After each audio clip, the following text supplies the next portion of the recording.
Nous avons besoin d'un esprit vraiment fort, plus que d'un corps fort, et même plus que d'une forte intelligence. Notre intelligence sera fortifiée si nous possédons un esprit qui la vivifie, car c'est dans cet esprit que le Saint-Esprit demeure. C'est le sanctuaire de Dieu, c'est l'endroit où Dieu demeure.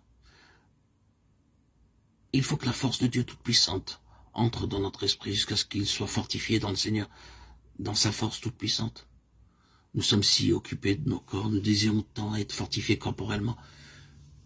Mais si nos esprits sont forts, nos corps le deviendront aussi. Notre corps ne doit pas porter notre esprit, mais c'est notre esprit qui doit dominer notre corps. Pour qu'il en soit ainsi, il faut que l'esprit soit fortifié par cette force toute-puissante. En donnant à l'esprit une nourriture spirituelle, la parole de Dieu, voilà cette nourriture. Ces paroles sont esprit et vie. Lorsque l'esprit est fort, il assimile la nourriture spirituelle de la Bible et notre esprit est nourri. Avez-vous demandé à Dieu de fortifier votre esprit? Luc 1,80. Et vous servez-vous des moyens prescrits pour le fortifier? Comment? Non seulement par la nourriture, mais encore par l'exercice. Un esprit fort s'obtient par l'exercice. C'est pourquoi Dieu permet cette lutte. Notre esprit se fortifie dans cette guerre. Et c'est pourquoi Dieu permet cette guerre.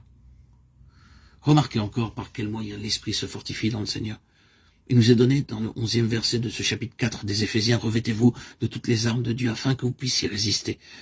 Littéralement, vous tenir debout contre les embûches du diable. Dit-il aux embûches du monde? Non. Des gens? Non. Mais du diable. Ici, nous voyons une position d'esprit qui nous est indiquée, afin que nous puissions résister à un ennemi invisible et spirituel, qui trame des embûches dans un but bien défini. Ces embûches sont placées pour nous attirer hors de notre position céleste.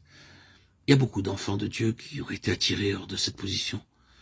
Ils ont connu jadis les chants de victoire et savaient les chanter en voyant le Seigneur disperser l'ennemi.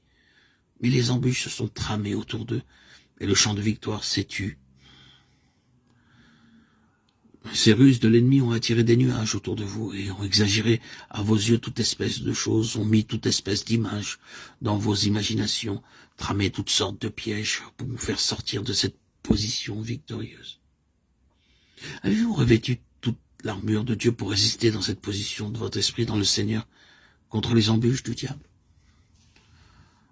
Lisons ce qui suit, car ce n'est pas contre la chair et le sang que nous avons à combattre. Cette guerre ne se passe donc pas ici sur la terre, et nous ne devons pas marcher dans cette sphère terrestre. Nous avons à combattre contre cet ennemi qui se cache derrière la chair et le sang. Éphésiens 6,12. Frères et sœurs, bien-aimés en Christ, mes chers amis, enfants de Dieu, si vous voulez apprendre à attaquer l'ennemi qui se trouve derrière la chair et le sang, réclamant la victoire au nom du Seigneur Jésus, rien ne résistera devant votre offensive, ni devant votre chant de victoire, au nom précieux et puissant de Jésus.